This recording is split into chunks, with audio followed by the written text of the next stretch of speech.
Olá pessoal, tudo bem? Eu sou Oscar Frank, consultor econômico da RJ Investimentos, e esses são os destaques econômicos da semana até 5 de julho de 2026.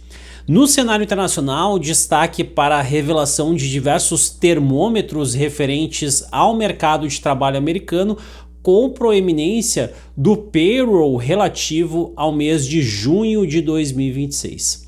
O saldo entre admitidos e desligados com carteira assinada no período totalizou 57 mil vagas, ou seja, veio bem abaixo do esperado pelo mercado, cujo consenso acusava 110 mil vagas.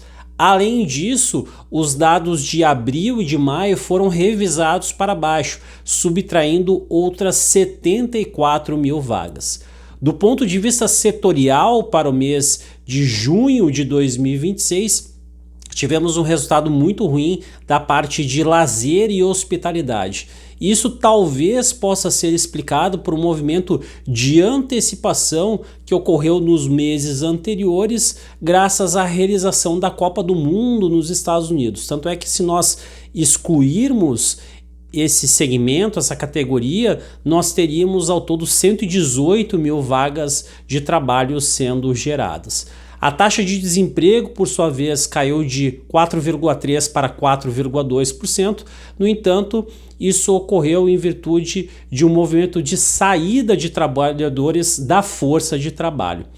E o ritmo de crescimento dos salários no acumulado dos últimos 12 meses permaneceu aí rodando em torno de 13,5%. Então, a avaliação possível de ser feita com relação ao mercado de trabalho americano é que existe sim ainda uma resiliência, porém o quadro é menos auspicioso, não tão positivo quanto o que ficou mais evidente a partir da leitura do payroll relativo ao mês anterior, relativo então ao mês de maio de 2026.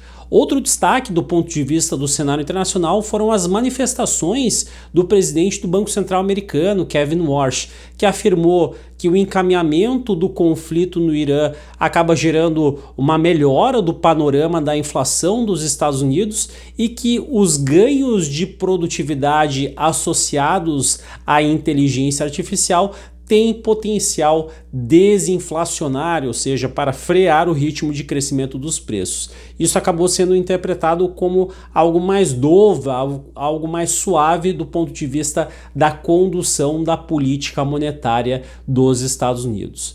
Aqui no Brasil, destaque para diversos dados econômicos, começando com a produção industrial do mês de maio de 2026, que apresentou aí uma queda de 0,2% contra abril. Na série com ajuste sazonal, o mercado esperava um crescimento de 0,3%. Foi a primeira queda que nós tivemos no ano nessa métrica, nessa base de comparação, e que acabou sendo puxada, determinada, sobretudo por aqueles segmentos que vinham performando melhor, que vinham ajudando a dar a sustentação do crescimento na arrancada de 2026, principalmente extração mineral e também coque e derivados de petróleo. A indústria de transformação acabou subindo 0,1% e, do ponto de vista qualitativo, o resultado não foi ruim, porque dos 25 segmentos investigados, considerando a KNAI 2.0, em 16 nós tivemos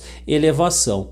No acumulado do ano, nós temos aí um avanço, um crescimento de 1,4%, e do ponto de vista prospectivo, é claro que permanecem ainda desafios, sobretudo no tocante aos desafios que o setor enfrenta em função da sustentação de juros elevados e que devem continuar assim por um período de tempo mais prolongado do que o imaginado anteriormente, sobretudo antes da ocorrência da guerra no Oriente Médio. Além disso, o CAGED, também para o mês de maio de 2026, mostrou que o saldo entre admitidos e desligados com carteira assinada no período totalizou 73 mil vagas, ou seja, bem abaixo do esperado pelo mercado, que, dependendo do consenso, apontava para algo em torno de 120, 130 mil vagas sendo geradas. Os principais destaques negativos do ponto de vista setorial foram a agropecuária e também a parte do comércio, que registraram em ambos os casos os piores meses de maio dos últimos 5 anos. E também é bem verdade, pessoal, que nós temos aí uma taxa de pedidos de desligamento voluntário por parte do próprio trabalhador ainda em patamares elevados, mas houve uma queda em relação ao levantamento anterior. E por mais que nós tenhamos tido novamente um crescimento real, tanto dos salários de admissão quanto de demissão em relação ao mesmo período de 2025, os sinais quanto a uma perda de tração do mercado de trabalho começam a ficar um pouco mais evidentes, ou seja, aquele melhor momento relativo ao emprego no Brasil já parece ter ficado um pouco para trás, embora ainda o mercado ele permaneça bastante apertado, bastante aquecido, e que isso tenda então a colaborar ainda para uma resiliência por parte do consumo das famílias, que é o principal vetor de sustentação do PIB aqui no Brasil. Vejo vocês na próxima, um abraço e até mais.